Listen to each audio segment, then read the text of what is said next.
യേശുവിൻ്റെ കൂട്ടായ്മയിലെ എല്ലാ പ്രിയ മക്കൾക്കും ദൈവാനുഗ്രഹം നിറഞ്ഞ, ദൈവപരിപാലന നിറഞ്ഞ ഒരു ദിവസം ആശംസിക്കുന്നു. ഇന്ന് നമ്മൾ ശ്രവിക്കുന്ന തിരുവചന ഭാഗം 107 സങ്കീർത്തനം 8 തിരുവചനം. അവർ കർത്താവിന് അവിടുത്തെ കാരുണ്യത്തെ പ്രതിയും മനുഷ്യമക്കൾക്കായി അവിടുന്ന് ചെയ്ത അത്ഭുതങ്ങളെ പ്രതിയും നന്ദി പറയട്ടെ. പിതാവായ ദൈവം കാരുണ്യവാനാണ്.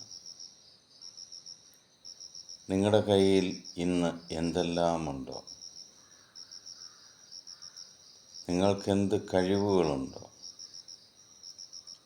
അതെല്ലാം ദൈവത്തിൻ്റെ കാരുണ്യം കൊണ്ട് നമ്മൾക്ക് ലഭിച്ചതാണെന്ന് മനസ്സിലാക്കാം.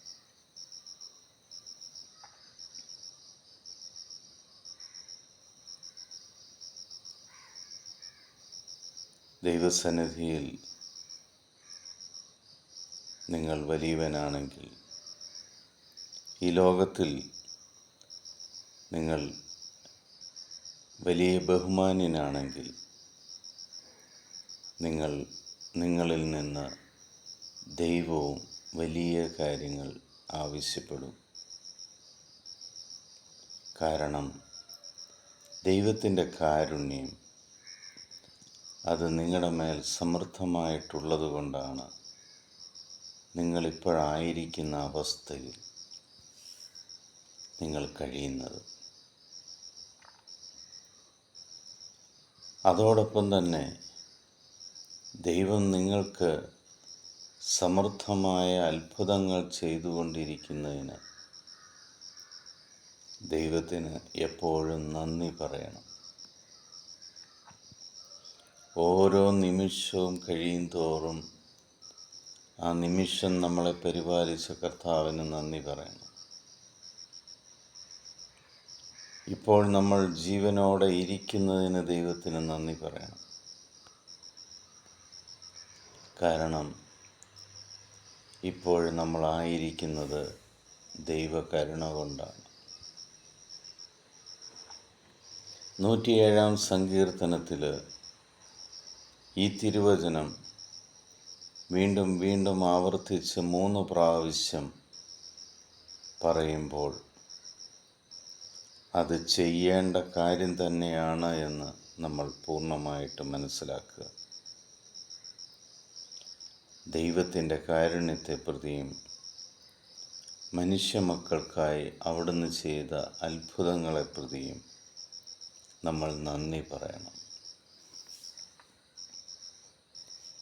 ദൈവസന്നിധിയിൽ നമ്മുടെ ജീവിതം നന്ദിയുള്ളതായിരിക്കണം. പിതാവായ ദൈവത്തിൻ്റെയും പുത്രനായ യേശു ക്രിസ്തുവിൻ്റെയും പരിശുദ്ധാത്മാവിൻ്റെയും കൃപയും അനുഗ്രഹവും സമാധാനവും എപ്പോഴും നിങ്ങളുടെ മേലുണ്ടായിരിക്കട്ടെ. നിങ്ങളുടെ ജീവിതം ദൈവസന്നിധിയിൽ നന്ദി നിറഞ്ഞ ജീവിതമായി മാറട്ടെ. ലോകത്തിലെ 800 കോടിയിലധികം വരുന്ന എല്ലാ മക്കളെയും കർത്താവിൻ്റെ സന്നിധിയിലേക്ക് സമർപ്പിക്കാം.